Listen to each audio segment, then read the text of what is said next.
गुरुर्ब्रह्मा गुरुर्विष्णू गुरुर्देव महेश्वरा सद्गुरु साक्षात परब्रह्मा तस्मै श्री सद्गुरवे नमः। अवधूत चिंतन श्री गुरुदेव दत्त। जगाच्या गुरूंना सद्गुरूंना नतमस्तक होऊन आपण या निरूपणास सुरुवात करूया। मायबाप सज्जनांचं स्वागत आहे। पहा, सर्व जगाचे गुरु दत्तगुरु महाराजच आहेत ना। आणि आता गुरुपौर्णिमा आलेली आहे ना, तर दत्तगुरूंची आपण कोणती सेवा करू शकतो आपल्या जीवनामध्ये? ज्याच्या जीवनामध्ये दत्तगुरूंसारखा गुरु आहे ना, त्याच्या जीवनामध्ये काहीच कमी नाही। आमचं हे नशीब आहे, आमचं हे भाग्य आहे की आमच्या जीवनामध्ये आहे ना दत्तगुरू आम्हाला लाभले, नाहीतर आमची काय अवस्था झाली असती ना। सर्वांना माहीत आहे, मनुष्याच्या जीवनामध्ये आहे ना, गुरु जर चांगला असेल ना तर मनुष्याचं जीवनसुद्धा आनंदित होऊन जातं। पण मनुष्यानं गुरुवर अतिशय व्यवस्थितपणे भरोसा ठेवायला हवा, त्यांच्यावर विश्वास ठेवायला हवा। गुरु जे मार्गदर्शन करतात ना, ते मार्गदर्शनानं जर शिष्य चालत असेल ना, तर त्या शिष्याचं कल्याण झाल्याशिवाय राहत नाही। म्हणजे काय बरं?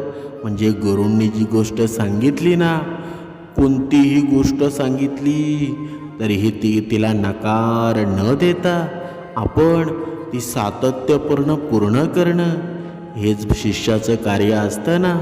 आजकाल या कलियुगामध्ये अनेक भोंदू तुम्हाला गुरु सापडतील, गुरु शिष्य सापडतील। त्यांच्यावर विश्वास ठेवून जमेल का बरं? अजिबात जमणार नाही। ही गुरुपौर्णिमा आहे ना, आपल्याला काय सांगते बरं? जेवढा आपला गुरु श्रेष्ठ असेल तेवढा शिष्यसुद्धा चांगला होतो ना। जर गुरुच चांगला नसेल तर शिष्य चांगला होईल का बरं? कधीच होणार नाही। तुम्ही समर्थ रामदास स्वामींचा एक प्रसंग ऐकलेला आहे का? समर्थ रामदास स्वामींचे शिष्य कल्याण स्वामी होते ना। बघा, कल्याण स्वामींना बघा वाघिणीचं दूध आणायला सांगितलं होतं। हा प्रसंग तुम्ही ऐकलेला असेल। बघा, ऐकलेलं नसेल ना तरीही तुम्हाला आता सांगतो। एकदा समर्थ रामदास स्वामींनी आपल्या शिष्यांची परीक्षा घ्यायची एक त्यांच्या मनामध्ये कल्पना आली की यांची आपण परीक्षा घ्यायची ठरवली पाहिजे। त्यांनी सांगितलं, मला वाघिणीचं दूध आणून द्या। या ऐकताच इतर शिष्य घाबरले। आपण सुद्धा घाबरू शकतो ना। या गुरुला वाघिणीचं दूध पाहिजे ना, मग हे गुरुतत्व मी सोडून मी दुसरा गुरु पत्करेल असं सुद्धा आपल्या मनामध्ये येईल ना। पण बघा, ते सर्व शिष्य घाबरले। जंगलात जाऊन वाघिणीचं दूध काढणं म्हणजे मृत्यूला आमंत्रणाचं होतं ना। पण कल्याण स्वामी शांतपणे गुरूंना नमस्कार करून म्हणाले, गुरु आज्ञा माझ्यासाठी परमेश्वराची आज्ञा आहे। ते निर्भयपणे जंगलामध्ये गेले। तिथे त्यांना एक वाघीण आपल्या पिलांसोबत दिसली। कल्याण स्वामींनी मनोभावे समर्थ रामदासांचं स्मरण केलं आणि वाघिणीजवळ जाऊन विनंती केली। परंपरेनुसार सांगितलं जातं ना की गुरु कृपेने वाघीण शांत झाली। कल्याण स्वामींनी तिथे दूध एका भांड्यात घेतलं आणि सुरक्षितपणे समर्थ रामदास स्वामींकडे आणलं। समर्थ स्वामी प्रसन्न झाले ना आणि काय म्हणाले बरं? ज्याच्या मनात गुरुवर अखंड श्रद्धा आहे ना, निस्वार्थ समर्पण दिस असतं, त्याला परमेश्वराची कृपा आहे ना, ते आपोआप लाभून जाते। म्हणजे गुरुवरील अढळ श्रद्धा आहे ना, मनाला निर्भय बनवते। समर्पण, सेवा, विश्वास हे शिष्यांचे मोठे गुणच आहेत ना। अशक्य वाटणाऱ्या गोष्टीही श्रद्धेमुळे शक्य होतात, असा आध्यात्मिक संदेश आहे ना या पूर्ण या कथेतून आपल्याला देण्यात येतो। म्हणजे आपल्या जीवनामध्ये आहे ना, प्रत्येक गोष्ट आहे ना प्रत्येक गोष्ट काही ना काही कारणासाठी घडत असते. जर आपल्या जीवनामध्ये समर्थ रामदास स्वामीसारखा गुरु असेल, दत्तगुरूंसारखे गुरु असतील, तर आपल्या जीवनामध्ये आनंदच होईल ना. आपल्या जीवन एवढं श्रेष्ठ होईल ना की आपल्या जीवनामध्ये कशाचीही कमी पडणार नाही.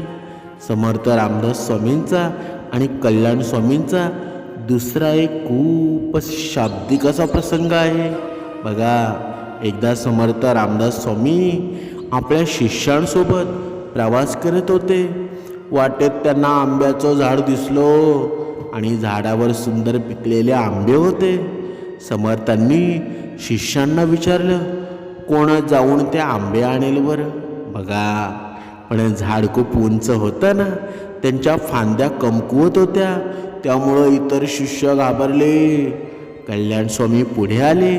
त्यांनी गुरूंना नमस्कार केला आणि कोणतीही तक्रार न करता त्या अगोदर झाडावर चढले. त्यांनी काळजीपूर्वक पिकलेले आंबे तोडून खाली आणले आणि गुरूंना अर्पण केले ना.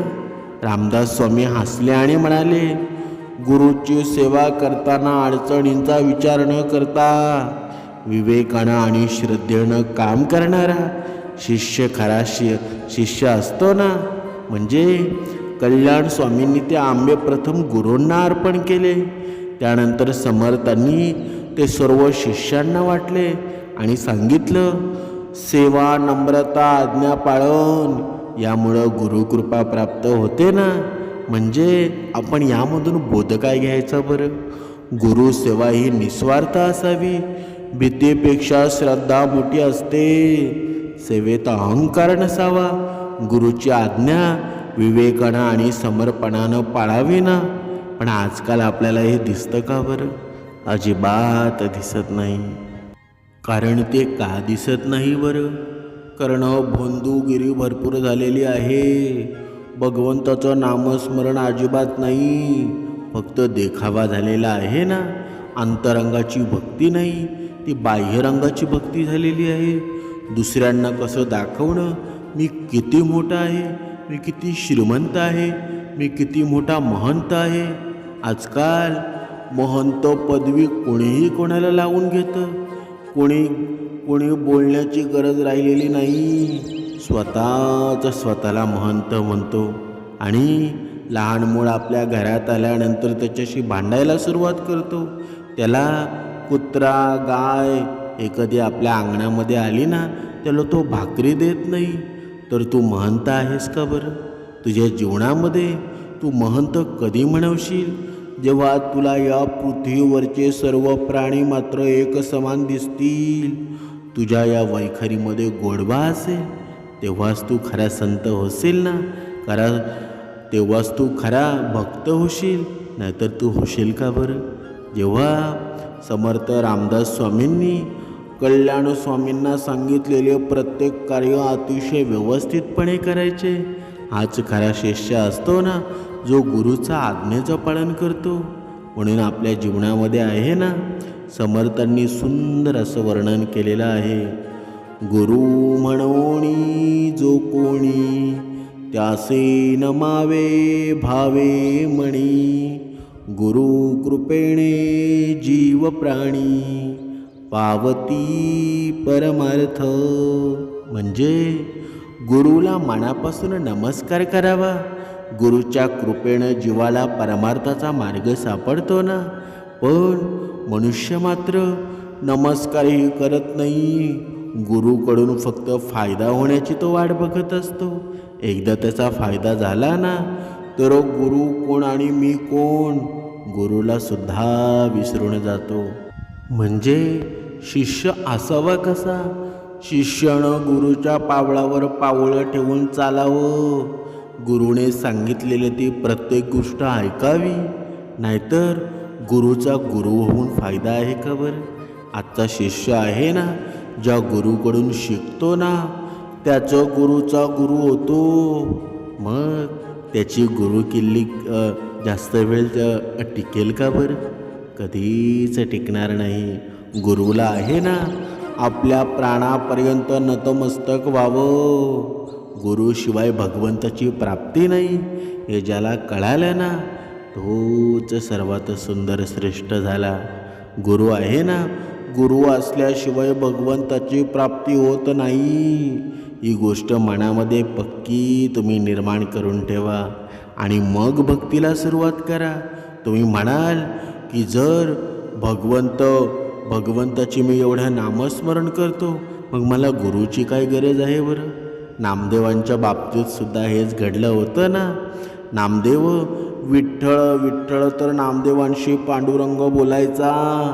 तरी हे पांडुरंगांनं स्वतःने सांगितलं ना, गुरुशिवाय माझी भक्ती थोडी आहे. गुरु असेल तर माझी भक्ती आहे ना ती पूर्ण होत असते. देवाने स्वतः शिष्याला सांगितलं की तुला गुरु करायला हवा. तेव्हा नामदेवांनी विसोबा खेचर गुरु केले ना. म्हणजे आपल्या जीवनासाठी गुरु हवाच आणि प्रत्येकानं गुरु आयुष्यामध्ये करा. जीवनामध्ये आहे ना, आपल्याला जर आनंद हवा असेल, जीवनामध्ये पूर्णता हवी असेल तर गुरुशिवाय काही नाही. म्हणजे समर्थांनी नामस्मरण, गुरुभक्ती, सदाचार आणि प्रयत्न यांना जीवनाचा आधार मानला ना. म्हणजे समर्थ रामदास स्वामींचा सर्व परिचित मंत्रच होता ना, श्रीराम जय जय राम. म्हणजे ज्या रामानं ही सृष्टी निर्माण केली, समर्थ रामदास स्वामींनी त्याच रामाला गुरु मानलं. तर ज्या विधात्याला तो विधाताच त्याचा गुरु असेल मग तो शिष्य कसा असेल बरं. म्हणून आपल्या जीवनामध्ये जर आपल्याला भक्ती करायची असेल, आपल्याला भगवंताचं नामस्मरण करायचं असेल तर गुरु प्रत्येकाच्या जीवनात असावा. आणि ज्यांच्या जीवनात दत्तगुरूंसारखा गुरु आहे ना त्यांच्या जीवनाचं कल्याण झाल्याशिवाय राहणार नाही.